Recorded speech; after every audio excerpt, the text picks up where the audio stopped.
এটি হলো পৃথিবীর সবথেকে বড় মাইনিং ট্রাক, যা লেয়ার T284 নামে পরিচিত। যদি ট্রাকটিকে ইঞ্জিনিয়ারদের কারিশমা বলা হয় তাহলে সেটি ভুল হবে না। এটির ওজন, পাওয়ার এবং ফিউল ক্যাপাসিটি সবকিছুই সেরা। লেয়ার T284 এর ফিউল ট্যাঙ্ক আনুমানিক 5300 লিটারের হয়, অর্থাৎ এটি ততটুকু ফিউল ধারণ করে থাকে যতটুকু একটি ঘরেলু সুইমিং পুলে পানি থাকে। এখন প্রশ্ন হচ্ছে, এত বড় ট্যাঙ্ক পূরণ করার পর এটি কতক্ষণ চলবে? লেয়ার T284 এর হর্স পাওয়ার 4000।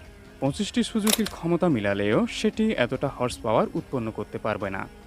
যত বেশি হর্স পাওয়ার তত বেশি ফিউল কনজাম্পশন। এই ট্রাক 1 ঘন্টায় 250 লিটার ফিউল খরচ করে থাকে।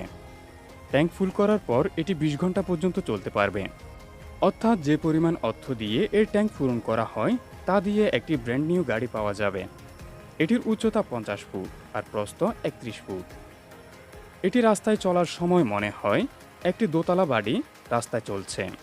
এটির মোট ওজন 600 টন, আর এটি 375 টন ওজনের বস্তু পরিবহন করতে পারে। 375 টনের অর্থ 60টি আফ্রিকান হাতির ওজন অথবা 500টি সুজুকি মেরানের কম্বাইন্ডারের ওজন।